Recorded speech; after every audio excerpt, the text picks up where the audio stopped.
एक राजा थे, उन्हें पशु पक्षियों से बहुत प्यार था। वे पशु पक्षियों से मिलने के लिए वन में जाते थे। हमेशा की तरह एक दिन राजा पशु पक्षियों को देखने के लिए वन में गए। अचानक आसमान में बादल छा गए और तेज तेज बारिश होने लगी। बारिश होने के कारण उन्हें ठीक से कुछ दिखाई नहीं दे रहा था। राजा रास्ता भटक गए। रास्ता ढूंढते ढूंढते किसी तरह राजा जंगल के किनारे पहुंच ही गए। भूख प्यास और थकान से बेचैन राजा एक बड़े से पेड़ के नीचे बैठ गए। तभी राजा को उधर से आते हुए 3 बालक दिखाई दिए।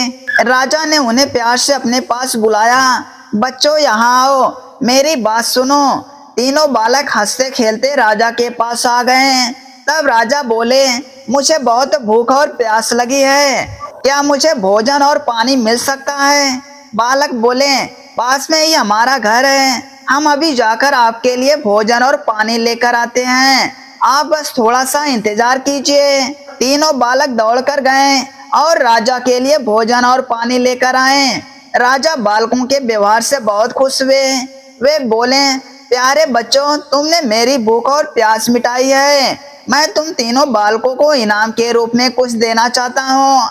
बताओ तुम बालकों को क्या चाहिए?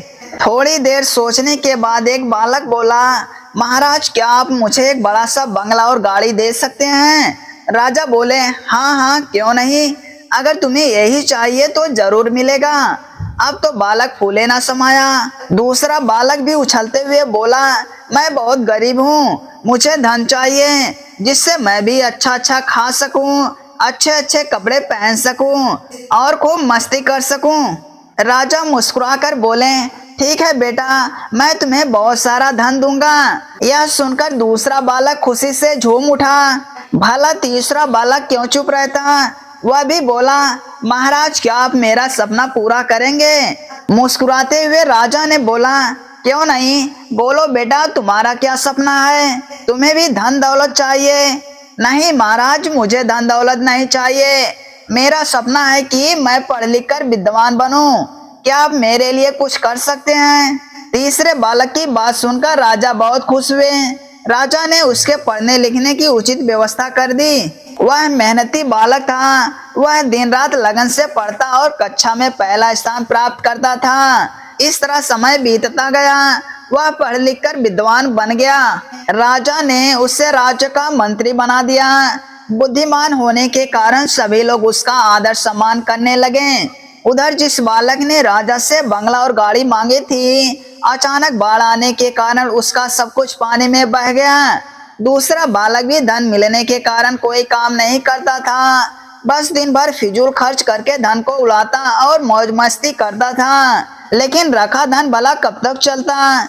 एक समय ऐसा आया कि उसका सारा धन समाप्त हो गया। वह फिर से गरीब हो गया।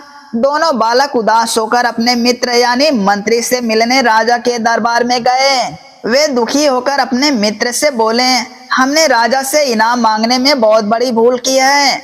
हमारा धन, बंगला, गाड़ी सब कुछ नष्ट हो गया। हमारे पास अब कुछ नहीं बचा है। मित्र ने समझाते हुए कहा, किसी के भी पास धन दौलत हमेशा नहीं रहता है। धन तो हमेशा आता जाता रहता है। सिर्फ शिक्षा है जो हमेशा हमारे पास रहती है। धन से नहीं बल्कि शिक्षा से ही हम धनवान होते हैं। दोनों बालकों को अपनी गलती पर बहुत पछतावा हुआ। उन्होंने तय किया कि हम भी मेहनत और लगन से पढ़ाई करेंगे और अपने जीवन को सुखी बनाएंगे।